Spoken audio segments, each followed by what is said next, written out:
A pleasant day to everyone, to my classmates, and most especially to our instructor handling tourism and hospitality marketing.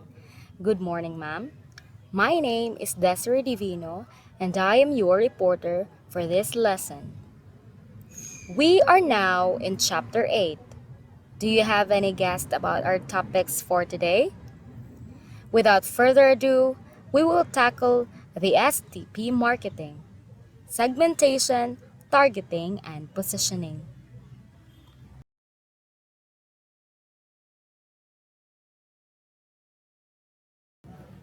We will be discussing market, three steps of target marketing process, market segmentation, evaluating market segments, selecting market segments, and market positioning. So, are you excited, students? And now let's start our lesson.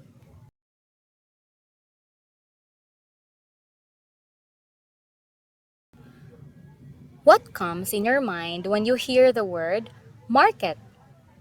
In this definition, the market actually refers to a setup where potential buyers and sellers can meet to exchange goods or services. It is basically a medium that facilitates these transactions in an economy. It allows for the exchange of goods, services, information under the protection of the law, and generally in exchange for consideration.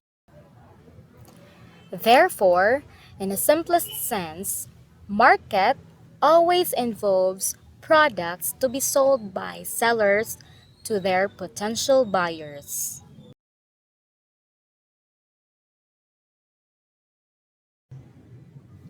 There are three steps in target marketing process: segmentation, targeting, positioning. What is segmentation?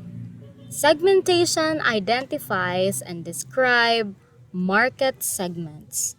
It also refers to aggregating prospective buyers into groups or segments with common needs and who respond similarly to a marketing action. Market segmentation enables companies to target different categories of consumers who perceive the full value of certain products and services differently from one another. Targeting evaluates segments and decide which to go after. Positioning design a good or service to meet a segment's needs and develop a marketing mix that will create a competitive advantage in the minds of the selected target market.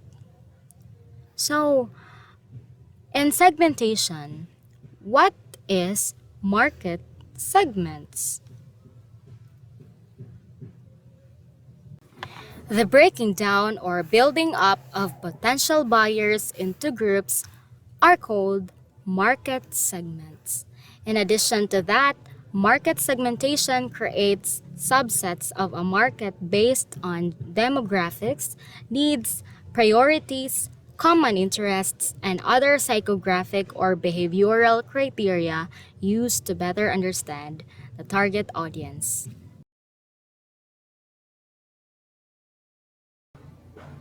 The benefits of market segmentation identifies opportunities for new product development.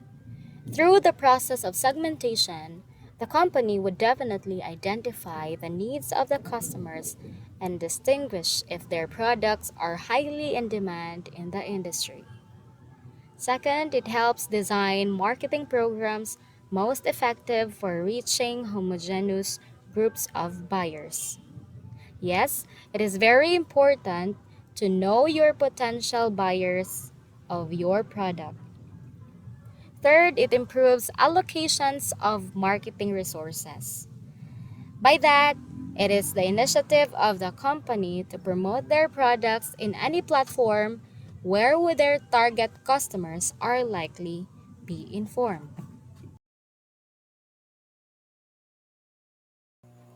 The need for market segmentation.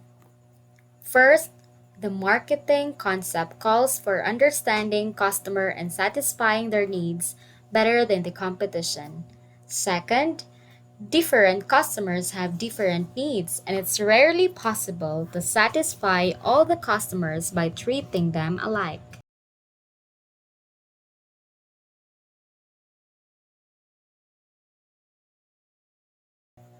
What is the difference between mass market versus target market?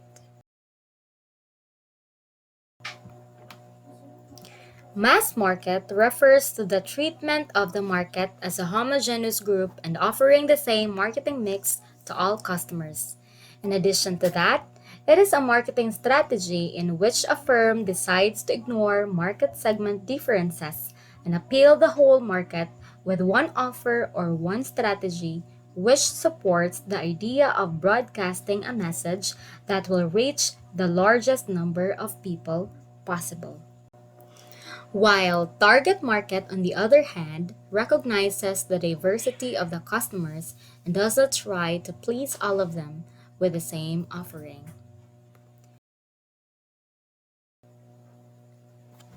The basis for segmentation for consumer markets are based on geographic, demographic, psychographic, and behavioralistic.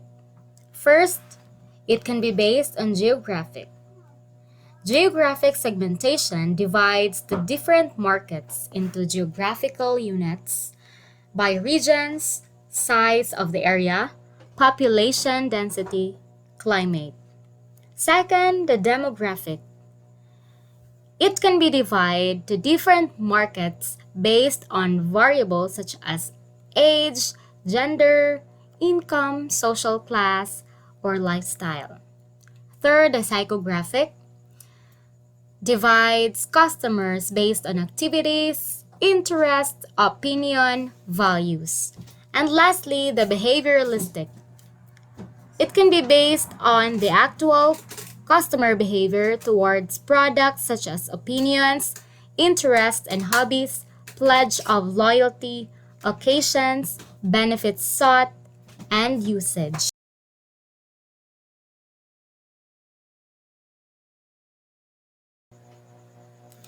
There are three factors must be considered to evaluate a market segment. First, the segment size and growth.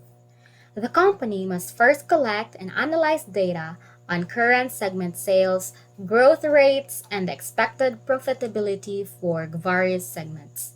It can be interested in segments that have the right size and growth characteristics, but right size and growth is a relative matter. Second is segment structural attractiveness. The company also needs to examine major structural factors that affect long-run segment attractiveness. For example, a segment is less attractive if it already contains many strong and aggressive competitors.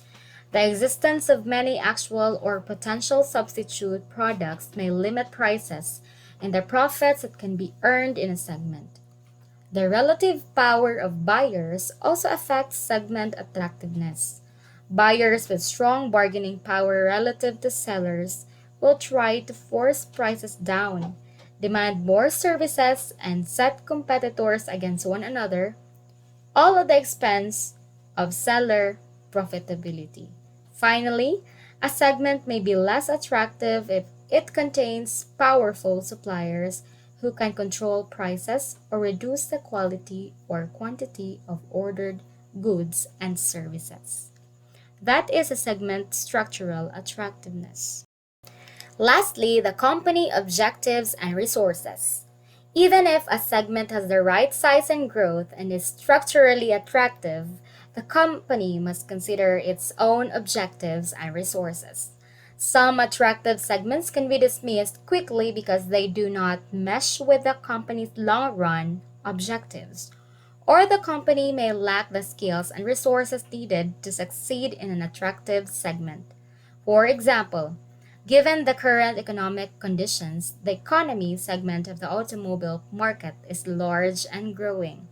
But given its objectives and resources, it would make little sense for luxury performance car maker BMW to enter this segment.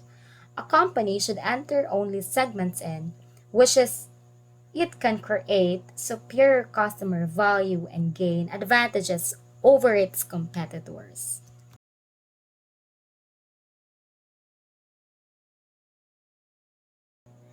And also, there are four factors in selecting target market segments.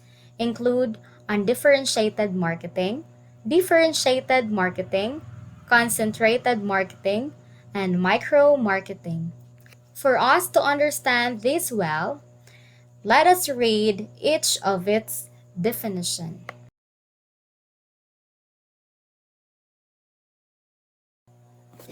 Undifferentiated marketing. It is to target the whole market with one offer, either mass marketing, and it focuses on common needs rather than what's different. The best example for this is Colgate toothpaste. We all know that toothpaste is a product that doesn't have any age categories or a particular group of people who use it, so there is no need to segment customers. As a result, the brand has a big audience.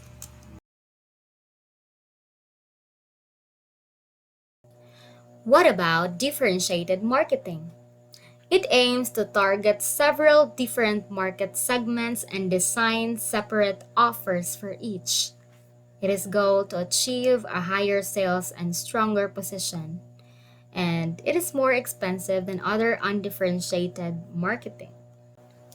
Let's imagine a running shoe brand. The company specializes in designing sustainable sneakers from recycled and renewable materials for athletes who care about our environment. Additionally, they produce performance models of running shoes with less cushioning for those who are concerned with speed. It demonstrates that the company divides customers into segments to fulfill each consumer's unique needs.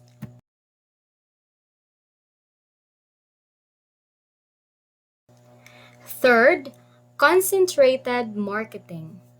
It targets a small share of a large market. It has limited company resources, it is more knowledgeable of the market, and it is more effective and efficient. Example, a company might market a product to target a specific age group of kids audience or a set of fitness lovers who are living in a metropolitan city or a specific girl teenagers. These are all the examples of the smaller targeted groups who can be targeted in the future for selling a product.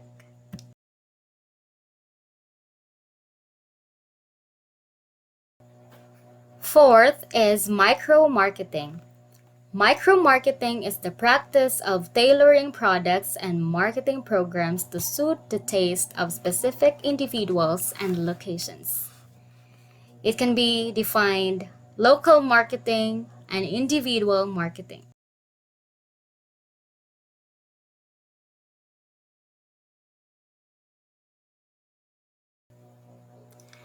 By the way, local marketing involves tailoring brands and promotion to the needs and wants of the local customer groups by cities, neighborhoods, or stores, while individual marketing involves tailoring products and marketing programs to the needs and preferences of individual customers, either one on one marketing, mass customization, or markets to one marketing. So now let's proceed to market positioning. What is product position? It is the way the product is defined by consumers on important attributes, the place the product occupies in consumers' minds relative to competing products. It is by perceptions, impressions, and feelings. How about positioning maps? It shows consumer perceptions of their brands versus competing products on important buying dimensions. It is based on price and orientation.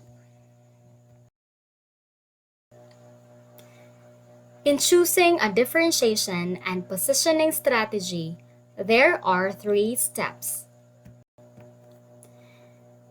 First, identify a set of possible competitive advantages to build a position, such as product differentiation, service differentiation, channels, people, image. Second, choose the right competitive advantages. Competitive advantage is the advantage over competitors gained by offering greater value either through lower prices or by providing more benefits that justify higher prices. That is competitive advantage.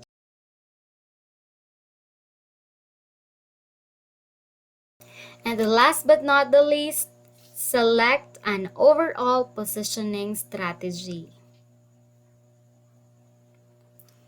But first, let us define the value proposition. Value proposition is the full mix of benefits up in which a brand is positioned. More for the same for less, same for much less, more for less.